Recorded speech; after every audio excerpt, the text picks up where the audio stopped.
दुनिया वैसी नहीं होती जैसी वह है। दुनिया वैसी दिखाई देती है जैसा हमारा मन होता है। अगर मन में अच्छाई है तो हर इंसान अच्छा लगेगा, और अगर मन में कटुता है तो हर जगह बुराई ही दिखेगी। बहुत समय पहले की बात है। गंगा नदी के किनारे एक छोटा सा सुंदर गांव बसा हुआ था। गांव के बाहर एक विशाल बरगद का पेड़ था। उस पेड़ के नीचे एक आश्रम था, जहां एक ज्ञानी गुरुजी अपने शिष्यों के साथ रहते थे। गुरुजी बहुत शांत और बुद्धिमान थे। दूर दूर से लोग उनके पास अपनी समस्याएं लेकर आते और उनसे मार्गदर्शन पाते। एक सुबह की बात है। सूरज की पहली किरणें गंगा के जल पर पड़ रही थीं। हल्की हवा चल रही थी और चारों ओर बहुत शांति थी।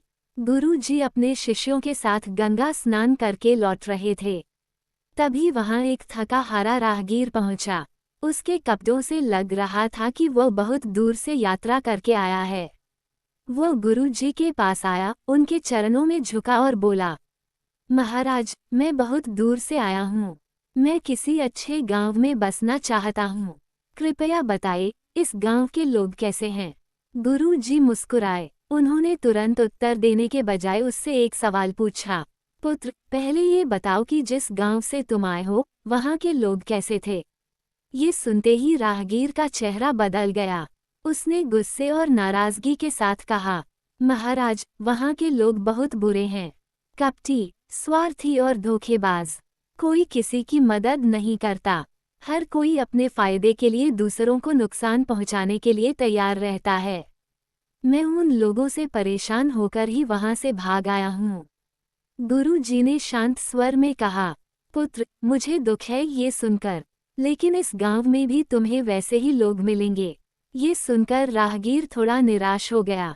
उसने गुरुजी को प्रणाम किया और आगे बढ़ गया। कुछ समय बाद, थोड़ी देर बाद एक और राहगीर वहां पहुंचा। वह भी गुरुजी के चरणों में झुका और बोला, महाराज, मैं किसी नए गांव में बसना चाहता हूँ। क्या आप बता सकते हैं कि इस गांव के लोग कैसे हैं? गुरुजी ने फिर वही सवाल पूछा, पुत्र, जिस गांव से तुम आए हो, वहां के लोग कैसे थे?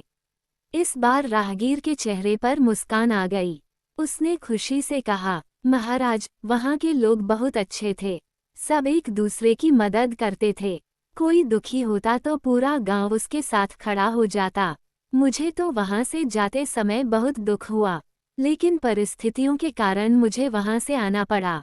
गुरुजी ने मुस्कुराकर कहा, पुत्र, तुम्हें इस गांव में भी वैसे ही लोग मिलेंगे, अच्छे, मिलनसार और दयालु। ये सुनकर राहगीर बहुत खुश हुआ। उसने गुरुजी को प्रणाम किया और प्रसन्न मन से आगे बढ़ गया। शिष्यों की जिज्ञासा। गुरुजी के शिष्य ये सब देख रहे थे। उनके मन में एक सवाल उठ रहा था, आखिर एक ही गांव के बारे में गुरुजी ने दो अलग अलग बातें क्यों कही? आखिर एक शिष्य से रहा नहीं गया। उसने विनम्रता से पूछा, गुरुदेव, आपने पहले राहगीर से कहा कि यहाँ बुरे लोग हैं, और दूसरे से कहा कि यहाँ अच्छे लोग हैं। क्या ये विरोधाभास नहीं है? गुरुजी हल्के से मुस्कुराए। फिर उन्होंने अपने शिष्यों से कहा, वत्सो, इसमें कोई विरोधाभास नहीं है। ये जीवन का एक गहरा सत्य है। शिष्य ध्यान से सुनने लगे। गुरुजी बोले, संसार वैसा नहीं होता जैसा हम देखते हैं। संसार वैसा होता है जैसा हमारा मन होता है।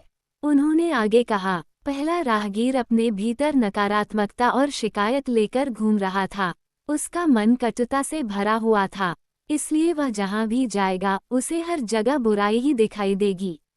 फिर गुरुजी ने दूसरे राहगीर की ओर संकेत करते हुए कहा, लेकिन दूसरा राहगीर प्रेम और अच्छाई से भरा हुआ था, इसलिए उसे हर जगह अच्छे लोग ही मिलेंगे। गुरुजी ने एक सुंदर उदाहरण दिया, जैसे साफ पानी में पूरा आकाश दिखाई देता है, लेकिन गंदे पानी में कुछ भी साफ दिखाई नहीं देता। वैसे ही अगर मन साफ हो तो दुनिया सुंदर लगती है, और अगर मन दूषित हो तो दुनिया बुरी लगती है। ये सुनकर शिष्य बहुत प्रभावित हुए। उन्हें जीवन की एक बहुत बड़ी सीख मिल गई। उस दिन से उन्होंने तय किया कि वे हमेशा अच्छाई देखने की कोशिश करेंगे। सीख। दुनिया में अच्छे और बुरे दोनों तरह के लोग होते हैं, लेकिन हमें वही दिखाई देता है जैसा हमारा दृष्टिकोण होता है।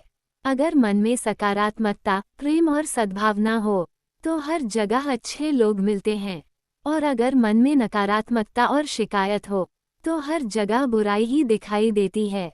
इसलिए जीवन में हमेशा याद रखिए, दुनिया को बदलने से पहले अपने दृष्टिकोण को बदलें, क्योंकि हमारी सोच ही हमारी दुनिया बनाती है। कहानी कैसी लगी कमेंट में बताइए। फिर मिलते हैं एक नई कहानी के साथ।